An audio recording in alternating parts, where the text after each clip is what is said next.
Eyewitness News.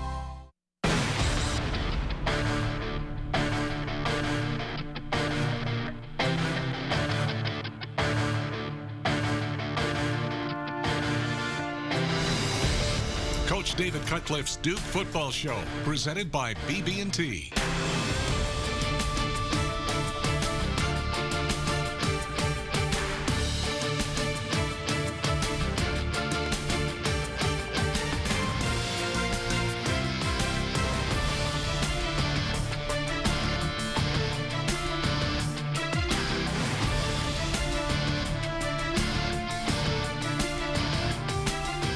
A fine day in Atlanta, and a tremendous crowd, a lot at stake. I thought our team was in the locker room prior to the game, pre-game warm-up, minds right where they needed to be. We had a great crowd, a great Duke crowd that had followed us to Atlanta. Things had just fallen right, and you know, as this game began, you knew that it was soon going to become one of those slugfests where every possession, I mentioned to someone, it was much like a basketball game at the end of a basketball game that's close, every possession critical. And ultimately, Georgia Tech gets 6 touchdowns on 8 possessions. We get 3 touchdowns and a field goal on 8 possessions. A difficult day in that regard, and some unfortunate circumstances on a couple of drives. You're hunting turnovers, you're hunting a stop somewhere in there to get ahead of the possession game. So an interesting football game, one that we absolutely fought hard, played really well, but as it came to be, we would have had to play great to win. Coach Cutcliffe's Game Analysis, presented by BB&T. Couldn't ask for a better day in November to play football. The trip had gone smoothly, and here they run a little wheel route, and did a good job coming out and executing their offense, which ended up being an indication for the day. This was a day of possessions. We really had 8 possessions on offense, and as the game got underway, you realized we were going to need to score 6 or 7 of those possessions, and as it ended up, that certainly was the case. Here's one of our touchdowns. Desmond Scott had a big day.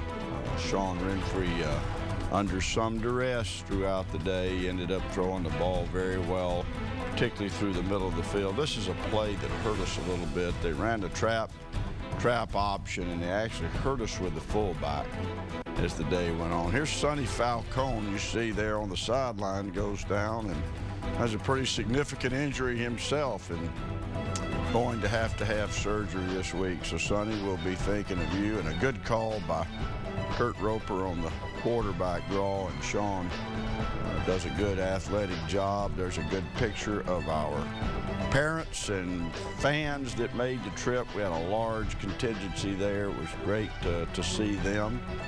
Nice stop on the goal line, and here's a really tough call. You can see the young man's knee goes down and reaching for the goal line, but I don't know what kind of picture these people get in the box, and this word undisputable video evidence makes all of those overturns difficult. Connor Vernon on a record-setting day, and we had a really significant fake that we felt good about, and they took a timeout, so we went back with just a kick. And how about Ross Martin? Hit that well. Outstanding job all day by Ross, kicking off. And here kind of was the story of the day. We come out in the second half, and we got a stop. And on 3rd down, an offensive lineman gets a ricochet and makes a 1st down. And then we have a coverage assignment bust, and the fullback gets behind us on a wheel route. And I tell you, the offense all day long, Desmond Scott, 10 catches on the day down in the middle of the field. A 4th down conversion here, really well run by Connor. I thought Sean had a really good day. Desmond took hits over the middle, some strikes thrown, and here's a great catch by Jawan Thompson on a play-action pass, and a lot of fine execution on a very long drive by our offense. In the 28-24, you're just going back and forth, and nice play by David Helton right here. And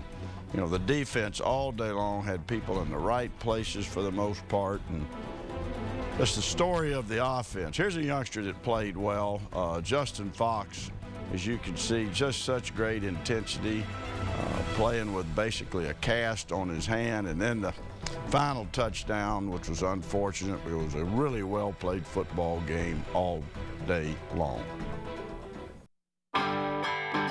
Duke football is brought to you by BB&T, sharing knowledge for a brighter direction. By Duke Sports Medicine, excellence in sports injury treatment and prevention. And by Gatorade. Gatorade knows it all begins within. Win from within. The financial landscape keeps changing. It's tough to navigate, full of too many followers and not enough leaders. At BB&T, we help our mortgage clients know which way to steer. By sharing more than 140 years of financial knowledge, you and your family have the information you need to move in a brighter direction. Talk to us today about your mortgage needs. BB&T, sharing knowledge for a brighter direction.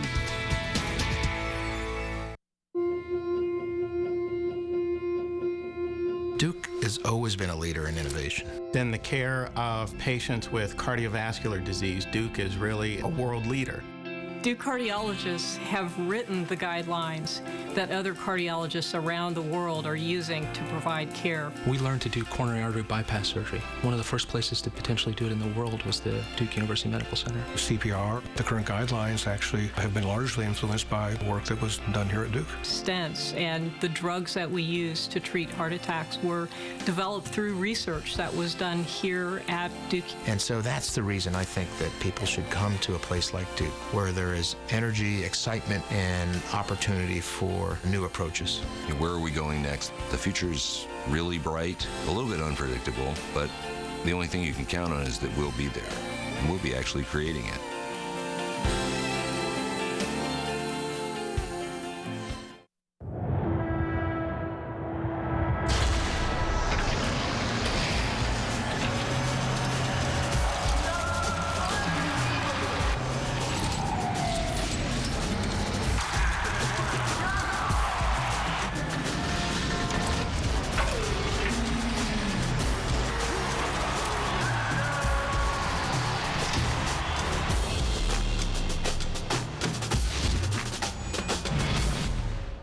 Welcome to Washington Duke Inn. Our expansion's complete, and we're kicking off with the winning combination. Sumptuous dining, lavish rooms and suites, fantastic leisure. Enjoy true blue hospitality. Call 919-490-0999. Duke's graduating senior class of football players has enjoyed a transformative role in helping the Blue Devils program become bowl eligible this season, and their individual achievements are many. One of the most unique distinctions belongs to wide receiver Desmond Scott, who became just the third player in ACC history to accumulate at least 1,000 rushing, receiving, and kickoff return yards. That versatility has made him one of Duke's most valuable weapons.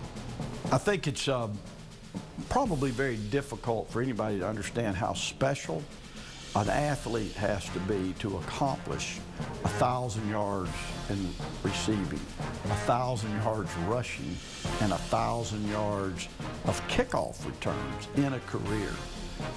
First of all, it's got to be a guy with a special set of skills. You've got to have great hands. You've got to be a runner. You're not going to just catch kickoffs if you don't have great hands. You're not going to catch enough balls to have 1,000 yards. Desmond Scott is as good a mix as I've had as an athlete of great feet, of great hand-eye coordination. He has strength. He has durability. We've had a few hamstring issues, but Desmond kind of takes that beating a back or a return man or a receiver at times gets and manages to be consistent. I think he's one of the finer all-around athletes that I've had the good fortune of being around and having coached. Therefore, you got a guy that's one of 3 of all time in this league to be able to accomplish that feat. You have to be unique to do that.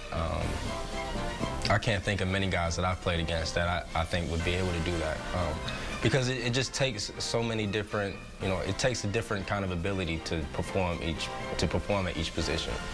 Receiver takes something different than running back, and he's been able to adapt and change his game to fit both those roles. Scott surpassed the 1,000-yard mark in rushing and kickoff returns during his first 3 seasons when he was one of the Blue Devils' top running backs. He made the switch to wide receiver this year and has added significantly to the receiving yardage he gained out of the backfield in the past. His exploits have enabled him to join an elite circle of triple 1,000-yard players that includes only 1960s Virginia legend Frank Quayle and recent Clemson standout C.J. Spiller. Of the 3 century marks, Scott is most proud of the receiving yardage. I have to say the receiving aspect, just the thought that, when I was at running back, before I transferred over to the receiver position, I had 500 and something yards, and that's a lot of receiving yards for a running back. It speaks to what our offense does. We like to throw the ball, and, I caught a lot of passes for a lot of yards, so, it shows my versatility. I thought the switch to wide receiver was going to be not an easy switch just because it's such a different position, but he is so gifted athletically that going out in space and running routes, he's been able to pick up pretty quick. I thought that was going to be a challenge and might take a long, long time, and he did it much faster than I thought was going to be possible. Des does everything well because he's real smart, and he knows our offense in and out. He knows everything about our offense just as much as our quarterbacks do. But on the field, Des is the kind of guy, he's going to do what he has to do, but at the same time, he's a ball-hungry kind of guy. He wants the ball in his hands all the time. He wants to try to embarrass people and try to do stuff like that. He's a guy that can make people miss in space, and that's not easy to do. So putting him in the slot, it's been an advantage for us when we're having to throw bubbles and do those type things. But he really understands our system, so we're able to create new things each week and do different things. But he's obviously just a guy that is special in space, making guys miss. I've always played, multiple positions, whether it be defense, offense, or special teams. But I will attribute, my hands, catching ability, and athletic ability first to God, and then my father for shaping and grooming me throughout the years. Constantly, he would play catch with me, while he was training me through, the times of December, January, February when no one is training. I'm always training, and in that training process, if I'm on a rest period, he's constantly throwing the ball to me. So when I'm tired, I'm catching the ball, and it obviously has translated to my college career. Scott's impact extends far beyond his statistics. A Durham native who plans to enter the teaching profession, he's one of the Blue Devils' most passionate community servants. He's also a central figure in a senior class that took seriously Coach David Cutcliffe's message of leaving the football program better than they found it. Sometimes it's emotional, just the fact that, I was going somewhere else. But I bit into his concept of, we're going to go bowling, we're going to be a championship team, by the time you leave here. And, I bought in. I was one of the first big recruits that Coach Cut signed. And then the others followed. The 2009 class, when we first got here, that was our goal, to, be ACC contenders and, leave this place better than what we found it. And we're doing that this season. It's not only his on-field character, but his off-field character as well. He's very active in the community, and I think that's part of the reason why he wanted to stay here and go to Duke. So, he's been a great help, a mentor to a lot of people, a tutor. And then also on the field, he's performed at a high level, whether it's at running back or a receiver or a returner. And so you've seen this year at receiver that he's a very shifty guy. He can make people miss, he's good in space, and I think that it was a good move for him. Desmond, that's Mr. Durham. We call him Mr. Durham, Mr. 15501. He's real big in the community.